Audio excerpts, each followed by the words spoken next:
اور شدت غضب سے پھٹی جاتی ہوگی، اتنی شدید گرم ہوگی کہ خود سے لگے گا کہ پھٹ جائے گی۔ وہاں پر گروہ کے گروہ لوگ اس کے اندر ڈالے جائیں گے اور فرشتے پوچھیں گے کہ کیا تمہارے پاس کوئی خبردار کرنے والا نہیں آیا تھا؟ نمبر ون تو یہ انبیاء کہ کیا تمہارے پاس کوئی نبی بتانے کو نہیں آیا تھا، کسی پروفٹ کا تمہیں میسج نہیں ملا؟ اور پھر یہ کہ بتانے والے میں سب وہ لوگ بھی شامل ہیں کہ جو کسی نہ کسی طرح ہمیں حق کے راستے کی طرف بلاتے ہیں اور نصیحت کرتے ہیں اور اللہ کا پیغام پہنچاتے ہیں۔ تو فرشتے اس وقت حیران ہو کے پوچھیں گے کیا تمہیں خبر نہیں ملی تھی کہ یہ وقت آنا ہے جو تم یہاں پر آ گئے؟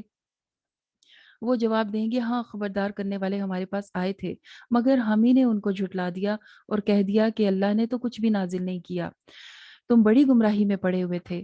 وہ کہیں گے کہ کاش ہم سنتے اور سمجھتے، یعنی کہ صرف سن ہی لیتے۔ پڑھنا اور ایکسپلور کرنا اور محنت کرنا تو پھر ذرا مشکل کام ہو جاتا ہے، لیکن سننا تو بہت ہی آسان ہے۔ کہیں گے کاش ہم سنتے اور سمجھتے تو آج اس بھڑکتی ہوئی آگ کی سزا نہ حاصل کرتے۔ اور اب وہ اپنے قصوروں کا اعتراف کریں گے تو بدبختی ہے ان جہنمیوں کے لیے جو لوگ بغیر دیکھے اپنے رب سے ڈرتے ہیں۔ اللہ تعالیٰ کو تو آج تک کسی نے بھی نہیں دیکھا نا، تو اللہ تعالیٰ یہاں اپنے ماننے والوں کو، اپنے پر یقین رکھنے والوں کو فرما رہے ہیں جو بغیر دیکھے اپنے رب سے ڈرتے ہیں، یقیناً ان کے لیے بخشش ہے۔ انہوں نے جو بھی، تم خواہ چھپ کر کوئی بات کرو یا اونچی آواز میں کرو، اللہ تعالیٰ کے لیے برابر ہے، وہ سب کچھ سن رہا ہے۔ لا یعلم من خلق الا یعلم من خلق، کیا وہی نہیں جانے گا کہ جس نے بنایا؟ وہ تو بہت باریک بین ہے، بالکل مائنر سی چیز کو بھی جان لیتا ہے۔ وہی تو ہے جس نے زمین کو تمہارے لیے تابع کر دیا، یعنی زمین کے اوپر ہم ایزیلی چل سکتے ہیں اور تم اس کے کناروں پر چلتے بھی ہو، اس میں سے رزق بھی حاصل کرتے ہو، اور پھر تمہیں دوبارہ بھی اسی زمین سے اٹھایا جائے گا، زندہ کیا جائے گا۔ تم اس بات سے کیا بے خوف ہو جاتے ہو؟ کیا تمہیں ڈر نہیں لگتا کہ آسمان تمہارے اوپر گر جائے یا زمین تمہیں اپنے اندر دھنسا لے؟ انہی دو چیزوں کے اندر ہم پیک ہے نا، نیچے زمین اور اوپر آسمان۔ تو کیا کبھی خوف نہیں کھایا اس بات سے کہ زمین کے اندر چلے جاؤ یا یہ کہ اوپر سے کچھ تمہارے اوپر گر جائے؟ وہ آسمان کہ اگر اللہ تعالیٰ چاہے تو اس کے اوپر سے پتھروں کی بارش برسا دے، پھر تمہیں معلوم ہو جائے کہ اللہ تعالیٰ کی وارننگز کیسی تھی۔ اس سے پہلے گزرے ہوئے لوگوں نے بھی جھٹلایا تھا۔ یہ بتانے کا مقصد یہ ہے کہ عقل مند انسان وہی ہے جو کہ مشکل آنے سے پہلے اس کی تیاری رکھتا ہے۔ اللہ تعالیٰ ہم سب کو محفوظ رکھے آفتوں سے اور آزمائشوں سے اور اپنے عذاب اور غضب سے، کہ اس طرح ہو جانے سے بہتر ہے کہ ہم اس سے پہلے سمجھ جائیں۔ اور پھر اللہ تعالیٰ ہمیں ریمائنڈ کروا رہے ہیں پچھلے لوگ کہ کیا تمہارے پاس ان کی خبر نہیں آئی؟ پھر دیکھ لو کہ ان کی گرفت کیسے ہوئی، اللہ تعالیٰ نے کیسا ان کو پکڑا جب کہ وہ انکار کیا کرتے تھے۔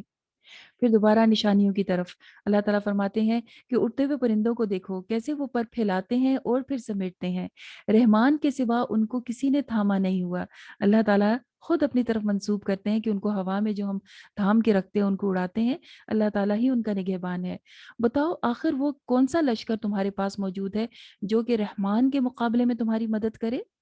حقیقت تو یہ ہے کہ یہ منکرین دھوکے میں پڑے ہیں، اللہ تعالیٰ کے مقابلے میں تو کوئی بھی مدد نہیں کر سکتا۔ آپ جانتے ہیں کہ ابرہہ جب اپنا لشکر لے کر آیا تھا تو اللہ کے کس لشکر نے اس کو تباہ کیا تھا؟ چھوٹے چھوٹے پرندوں نے۔ تو اللہ تعالیٰ کے مقابلے میں یہ کس مدد کی امید رکھتے ہیں؟ پھر بتاؤ کون ہے جو تمہیں رزق دیتا ہے؟ اگر رحمان ہمارا رزق لے لے تو کون دے سکتا ہے؟ دراصل یہ لوگ اپنی نافرمانی اور سرکشی میں حد سے گزرے ہوئے ہیں۔ اور اب ایک اور مثال سے سمجھایا جا رہا ہے کہ وہ شخص جو کہ منہ نیچے کر کے، جو کہ اوندے منہ چلتا ہو اور جو بالکل سیدھا چل رہا ہو، کیا وہ دونوں برابر ہو سکتے ہیں؟ اوندے منہ نیچے کر کے عموماً کون چلتا ہے؟ جانور چلتے ہیں نا، ان سب کے منہ نیچے کو ہوتے ہیں، اور اللہ تعالیٰ نے انسان کو سیدھا کھڑا کیا ہے۔ تو یہ دونوں برابر ہو سکتے ہیں؟ جب یہ نہیں ہو سکتے تو جو لوگ حق کے اوپر بھی منہ نیچے کر لیتے ہیں اور سمجھنے کی کوشش نہیں کرتے اور جو اسے جانتا ہے، تو وہ کیا برابر ہو سکتے ہیں؟ ہماری سوچ کو ابھارا جا رہا ہے۔ ان سے کہو اللہ ہی ہے جس نے پیدا کیا، تم کو سننے اور دیکھنے کی طاقت دی اور تمہیں سمجھنے والا دل بھی دیا تاکہ تم شکر گزار بنو۔ ان سے کہو کہ اللہ ہی ہے جس نے تمہیں زمین میں پھیلا دیا اور پھر وہ تمہیں سمیٹ بھی لے گا۔ یہ کہتے ہیں اگر تم سچے ہو تو پھر یہ وعدہ کب پورا ہوگا، یعنی قیامت کب آئے گی؟ تو کہہ دیجئے اس کا علم تو صرف اللہ کے پاس ہے اور وہ میں صاف صاف خبردار کرنے والا ہوں، مطلب میرے ذمے صرف بتا دینا ہے قیامت کا علم اللہ تعالیٰ کے پاس ہے۔ پھر جب یہ اس چیز کو قریب سے دیکھیں گے تو پھر ان کے چہرے بگڑنے لگیں گے۔ جب واقعی ان کے سامنے وہ آ جائے گا دن، تو تب یہ حال ہوگا۔ اس وقت ان سے کہا جائے گا کہ یہی وہ چیز ہے جس کو تم مانگا کرتے تھے۔ ان سے کہو کہ کبھی تم نے یہ بھی سوچا کہ اللہ خواہ مجھے اور میرے ساتھیوں کو ہلاک کر دے یا ہم پر رحم فرمائے؟ کافروں کو دردناک عذاب سے کون بچائے گا؟ مطلب کوئی بھی اللہ تعالیٰ کی پکڑ سے بچا ہوا نہیں ہے، جسے اللہ تعالیٰ چاہے پکڑ سکتے ہیں۔ وہ رحمان ہے، اسی پر ہم ایمان لے کر آئے اور اسی پر ہم ٹرسٹ کرتے ہیں، بھروسہ کرتے ہیں۔ ان قریب تمہیں معلوم ہو جائے گا کہ سری گمراہی میں کون ہے، بالکل صاف طور پہ گمراہ رستے پر کون جا رہا ہے۔ ان سے کہو کبھی تم نے یہ بھی سوچا کہ اگر تمہارے پانی کو وہ لے جائے تو کون ہے جو کہ تمہارے لیے بہتا ہوا پانی دوبارہ لے کر آئے؟ یہاں پر یہ آیت صورت کمپلیٹ ہو جاتی ہے، اور ایک کوشچن پر اللہ تعالیٰ نے یہ آیت کمپلیٹ کی، اور وہ کیا ہے کہ اگر تمہارا جو پانی ہے جو ہر روز کی ہماری ضرورت ہے، کسی دن اگر بجلی نہ ہو یا پانی نہ آ رہا ہو، کسی دن کیا چند گھنٹے بھی، تو سوچئے ہمارا حال کیا ہوتا ہے۔ اللہ تعالیٰ فرما رہے ہیں اگر وہ یہ پانی لے جائے تو کوئی ہے جو تمہارے لیے لے کر آ سکے؟ تو اس آیت کا جواب بھی دیا جاتا ہے کہ اللہم یاتینا بھی وہو ربنا ورب العالمین، کہ اللہ ہی اس کو لا سکتا ہے، وہ ہمارا رب بھی ہے اور تمام عالمین کا رب بھی ہے۔ اس کے بعد آتی ہے سورہ قلم۔ بسم اللہ الرحمن الرحیم، نون والقلم وما یسطرون ما انت بنعمت ربک بمجنون۔ نون قسم ہے قلم کی اور اس چیز کی جسے لکھنے والے لکھ رہے ہیں۔ یہاں پہ مفسرین کہتے ہیں اس سے مراد قرآن مجید کا لکھے جانا ہے، اور یہ تمہارا ساتھی کوئی مجنون نہیں ہے، یعنی کہ یہ جو باتیں کرتے ہیں یہ کوئی بیکار باتیں نہیں ہے، اور یقیناً تمہارے لیے ایسا اجر ہے جس کا سلسلہ کبھی ختم نہیں ہوگا۔ یہ خاص طور پہ آپ صلی اللہ علیہ وسلم کے لیے کہ آپ کو اللہ تعالیٰ ایسا اجر دیں گے جو کبھی بھی ختم نہیں ہوگا۔ وَإِنَّكَ لَعَلَىٰ خُلُقٍ عَظِيمٍ، اور آپ صلی اللہ علیہ وسلم دراصل بہت بلند اخلاق کے اوپر قائم ہیں۔ وہ لوگ مجنون کہتے ہیں اور اللہ تعالیٰ خلق عظیم کہتے ہیں، بہت اعلیٰ اخلاق ہے۔ ان کے اخلاق کے بارے میں جب ہم سیرت پڑھتے ہیں تو ہمارے سامنے بہت سارے جو ہے نمونے آتے ہیں اور پتہ چلتا ہے کہ آپ کا اخلاق کیا تھا۔ حضرت عائشہ رضی اللہ تعالیٰ عنہا سے ایک مرتبہ پوچھا گیا کہ نبی کریم صلی اللہ علیہ وسلم کا اخلاق کیا تھا، تو انہوں نے بہت شارٹ اور بہت کمپریہنسو آنسر دیا۔ فرماتی ہیں کان خلقہ القرآن، ان کا اخلاق قرآن تھا۔ تو جو بھی جاننا چاہتا ہے آپ صلی اللہ علیہ وسلم کے اخلاق کے بارے میں تو وہ دیکھ لے کہ آپ کا اخلاق اس قرآن میں منشن ہے۔ اسی طرح سے ہمیں کئی ایک واقعات ملتے ہیں جس میں نبی کریم صلی اللہ علیہ وسلم کی اخلاق کی گواہی ان کی بیویاں، ان کے صحابہ جو ان کے ارد گرد رہا کرتے تھے، ایون کہ نان مسلمس بھی دیتے ہیں۔ آپ ان لوگوں کے واقعات بھی جانتے ہیں جو آپ کی اخلاق کی وجہ سے مسلمان ہوئے۔ اور پھر یہ کہ حضرت انس جو کہ ایک چھوٹے بچے تھے اور ان کی ماما نے ان کو حضور صلی اللہ علیہ وسلم کے پاس بھیج دیا تھا خدمت کے لیے، تو وہ کہتے ہیں کہ میں تقریباً 10 سال آپ صلی اللہ علیہ وسلم کے پاس رہا، اور اس میں کبھی ایسا نہیں ہوا کہ آپ صلی اللہ علیہ وسلم نے مجھے اف تک کہا ہو کہ یہ کیا کر دیا، اور کبھی یہ بھی نہیں ہوا کہ انہوں نے کہا ہو کہ یہ کام تم نے کیوں کیا، یا یہ کہ تم نے یہ کام کیوں نہیں کیا۔ تو آپ صلی اللہ علیہ وسلم، بچے تو دیکھیں تنگ کرتے ہی ہیں، بچے تو کئی بار ہوتا ہے کہ بھول بھی جاتے ہیں، کئی بار آپ جو کہتے ہیں وہ نہیں کرتے، لیکن نبی کریم صلی اللہ علیہ وسلم کا اخلاق اتنا اعلیٰ تھا کہ آپ نے کبھی بھی اس طرح بھی بات نہیں کی کہ کیوں کر کے کہیں گے کیوں کیا یا کیوں نہیں کیا۔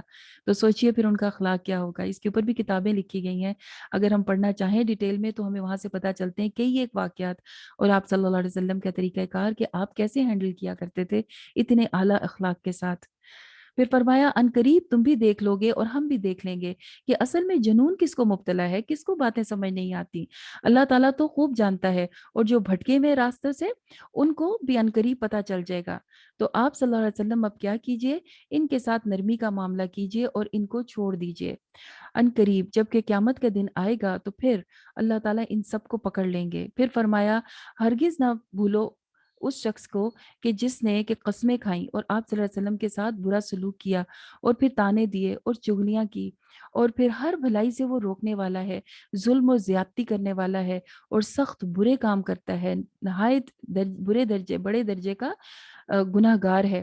اور اس کے اندر یہ سارے گناہ اس لیے پائے جاتے ہیں کہ وہ خود ایک بے اصل انسان ہے، اس بنا پر کہ اس کے پاس بہت مال اور اولاد ہے وہ ہماری آیات کو جھٹلا دیتا ہے۔ تو اگلے وقتوں کے وہ کہتا ہے کہ یہ تو پرانی کہانیاں سنائی جاتی ہیں ہمیں، ان قریب ہم اس کی سونڈ کو داغیں گے، اس کے ناک کو داغ لگائیں گے، یعنی کہ پنش کریں گے۔ اس کے بارے میں ایک شخص کے بارے میں بھی آتا ہے، اور جنرلی یہ ہر اس شخص کے لیے ہے جو کہ نافرمانی کرتا ہے، جیسے کہ ولید بن مغیرہ کے بارے میں آتا ہے کہ وہ سب کیا کرتا تھا اور آپ صلی اللہ علیہ وسلم کو اذیت و تکلیف دیتا تھا، انتہائی امیر آدمی تھا اور امارت کے ساتھ اس کے پاس اولاد بھی بہت ساری تھی، تو یہ دونوں چیزیں جب مل جاتی ہیں تو آزمائش اور بڑی ہو جاتی ہے، اور جب انسان حق کے راستے پر نہ ہو تو پھر تو اس کے لیے یہی تباہی ہے جو کہ اس شخص کے لیے ہوئی۔ اور کہا جاتا ہے کہ اس کو، اب یہ تو شاید آخرت کے لیے ہے، لیکن یہ کہ دنیا میں بھی اس کے ناک کے اوپر چوٹ آئی تھی جس کے بعد وہ پھر اس سے مر گیا تھا۔ اور ناک کس چیز کی نشانی ہوتی ہے؟ انسان عموماً کہتا ہے نا ناک اونچی ہو گئی، ناک خاک آلود ہو گئی، تو ناک انسان کی عزت کی علامت ہوتی ہے، جس کے اندر یہ اپنے آپ کو سمجھتا تھا کہ میں بہت باعزت ہوں۔ اس کے بعد اللہ تعالیٰ فرماتے ہیں کہ ان کو باغ والوں کا واقعہ سناؤ، جس سے کہ یہ مکہ والے واقف تھے۔ وہ لوگ جب صبح سویرے اٹھے اور کہنے لگے کہ چلو ہم اپنا پھل توڑ کر آتے ہیں، اور یہ کہ ایسا نہ ہو کہ پہلے ہمارے پاس کوئی غریب لوگ آ جائے، اس سے پہلے پہلے ہم صبح جائیں گے اور جا کے اپنے باغ کا پورا پھل اور کھیتی کاٹ لیں گے، تاکہ کسی کو کچھ دینا نہ پڑے اور پورا پورا جو ہے نا ہمیں پروفٹ مل جائے۔ اللہ تعالیٰ فرماتے ہیں کہ اب نیتیں تو اللہ جانتا ہے، اللہ تعالیٰ نے رات کے وقت ایک بلا بھیجی زمین پر جس نے ساری ان کی فصل ختم کر دی، ان کا باغ ختم کر دیا، اور جب وہ صبح کے وقت جلدی جلدی کر کے وہاں پہنچے تو کہنے لگے یا تو ہم راستہ بھول گئے یا یہ کہ ہم محروم ہو گئے، مطلب انہیں یقین ہی نہیں آیا کہ کیا یہ ہمارا وہی باغ ہے جس کی آج ہمیں فصل کاٹنی تھی، جس کے پھل لینے تھے۔ اس وقت ایک شخص ان کو کہنے لگا کہ میں تمہیں کہتا نہیں تھا کہ تسبیح کرو، تو وہ کہتے ہیں کہ اور وہ پھر اعتراف کرنے لگے کہ ہاں واقعی ہم گناہ گار تھے اور ہم اللہ کی تسبیح نہیں کرتے تھے۔ تو جب اللہ تعالیٰ نعمتیں عطا فرمائیں تو کیا کریں؟ تسبیح کیا کریں، اللہ تعالیٰ کی حمد و ثنا کریں، اس کا شکر کریں۔ اور دوسرا یہ کہ کبھی انسان اتنی بری ایسی نیت نہ کرے کہ میں کسی کو کچھ نہیں دوں گا، بلکہ اللہ تعالیٰ تو تعریف کرتے ہیں ان لوگوں کی کہ جن کے مالوں میں حصہ ہوتا ہے محروم کے لیے اور سائل کے لیے، پوچھنے والے کے لیے۔ تو ایسا کرنے والوں کے ساتھ یہ انجام ہوا تھا جنہیں کہ باغ والے کہا جاتا ہے۔ ایک باغ والوں کا واقعہ ہم نے سورہ کہف میں بھی پڑھا تھا، دوسرا یہاں پر آیا۔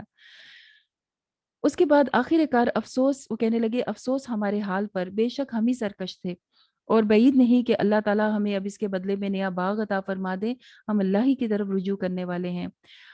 آخرت کا عذاب تو اس سے بھی بڑا ہے، لگتا ہے ایسا ہے کہ وہ مسلمان تھے، سمجھ گئے اور فوراً توبہ بھی کر لی اور کہہ رہے ہیں کہ امید ہے اللہ تعالیٰ ہمیں مزید عطا فرمائیں گے۔ تو ایسی عادات بھی مسلمان کو نقصان پہنچاتی ہیں۔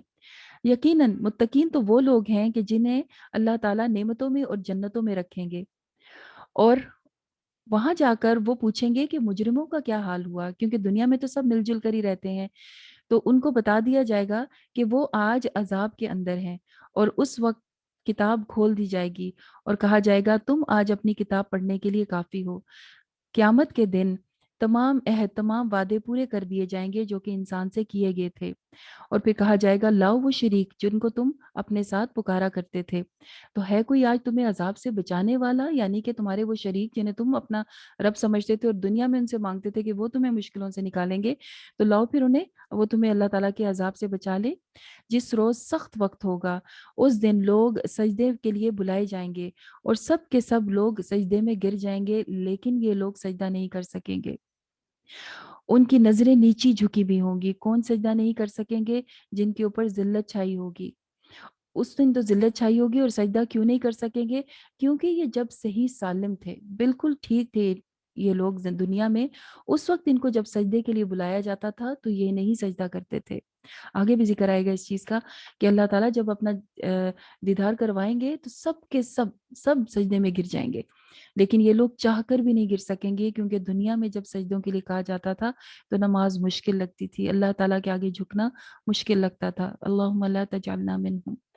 ویسے نبی صلی اللہ علیہ وسلم اس کلام کے جھٹلانے والوں کا معاملہ آپ مجھ پر چھوڑ دیجئے، ہم ایسے طریقے سے ان کو آہستہ آہستہ پکڑیں گے کہ ان کو خبر بھی نہیں ہوگی، اور ان کی رسی ابھی تو ہم نے دراز کر رکھی ہے، یعنی ان کو ڈھیل دے دی ہے، اور آہستہ آہستہ ہم ان کو پکڑ لیں گے چال میں، بالکل ایسے ہی جیسے کہ کوئی ٹریپ لگانے والا ٹریپ لگاتا ہے نا، کہ خاموشی سے پہلے آ لینے دو پورا جال کے اندر اور پھر ایک دم سے پکڑ لیتے ہیں۔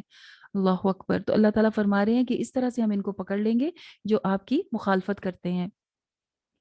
کیا آپ نے ان سے کبھی کوئی اجر مانگا ہے، یا ان سے کوئی ایسا ہم نے ٹیکس مانگا ہے جس کی وجہ سے یہ مشکل میں پڑے اور آپ کی بات نہیں مانتے اور غیب کے علم کا بھی انتظار کرتے ہیں؟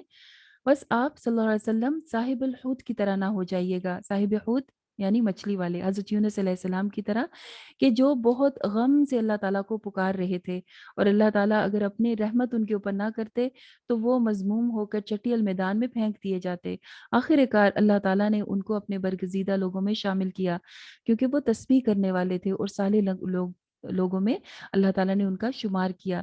تو کیا بتایا یہاں پہ؟ آپ صلی اللہ علیہ وسلم کو صبر کرنے کا کہا۔ حضرت یونس علیہ السلام پروفٹ تھے، بہت زیادہ اللہ تعالیٰ کا ذکر کرتے تھے اور پیغام پہنچاتے تھے، لیکن ایک جگہ پر ان سے عجلت ہو گئی، تھوڑی جلدی ہو گئی۔ تو فرمایا کہ جلدی نہ مچائیے۔ تبلیغ کرتے ہوئے انسان کا دل چاہتا ہے کہ ہم نے پیغام پہنچایا تو لوگ رسپونڈ کریں۔ اب یہ رسپونڈ کرنا ہر کسی کا مختلف ہوتا ہے، اور اللہ تعالیٰ ہی ہدایت دینے والے ہیں، دعا کرتے رہنا چاہیے ہمیشہ، لیکن یہ کہ بے صبری نہیں کرنی۔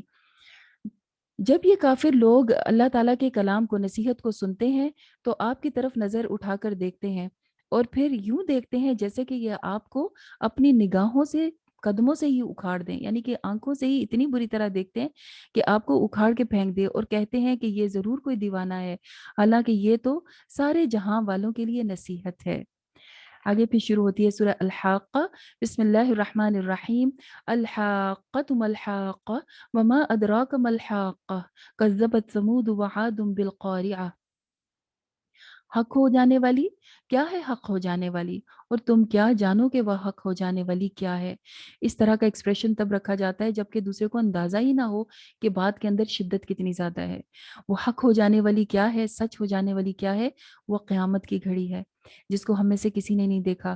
اس کے آثار تو ہمیں بتائے گئے قرآن مجید میں، لیکن اصل میں کیا ہے؟ تم کیا جانو کہ وہ کیا ہے؟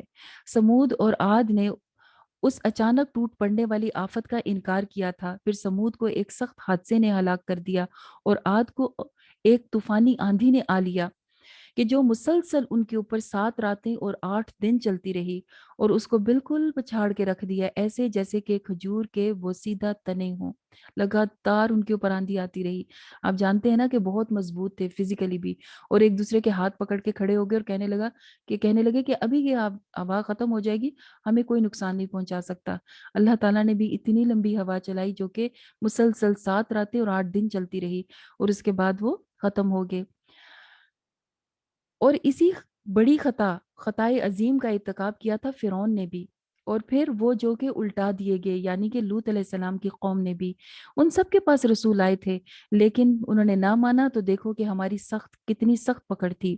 جب پانی کا طوفان حد سے گزر گیا تو ہم نے تم کو کشتی میں سوار کیا تاکہ اس واقعے کو تمہارے لیے ایک سبق بنا دیجئے، یعنی نوح علیہ السلام کا یہاں پہ ذکر کیا جا رہا ہے، اور یاد رکھنے والوں کے کان محفوظ رکھیں اس کو، یعنی کہ جو سن سکتے ہیں وہ غور سے سنیں اور اس کو یاد رکھیں کہ اللہ تعالیٰ نے کیا کیا واقعات بیان کیے۔ پھر جب ایک دفعہ سور پھونک دیا جائے گا اور زمین اور پہاڑ سب کو اکٹھا کر کے ریزہ ریزہ کر دیا جائے گا، اس روز ہونے والا واقعہ ہو جائے گا، وہی جس کا واقعے کا شروع میں ذکر کیا، وہ واقعہ پیش آ جائے گا، جبکہ آسمان پھٹ جائے گا اور اس کی بندشیں ڈھیلی کر دی جائیں گی، لوز ہو جائے گا۔ ابھی تو ٹائٹ ہے نا، ہر کوئی اپنے اپنے آربٹ میں ہے۔ فرشتے اس کے چاروں طرف سے اترتے ہوئے آئیں گے۔ قیامت کے دن اللہ تعالیٰ کے عرش کو 8 فرشتوں نے اٹھایا ہوگا۔ وہ دن ہوگا جب تم لوگوں کو پیش کیا جائے گا اور تمہارا کوئی بھی راز راز نہیں رہے گا۔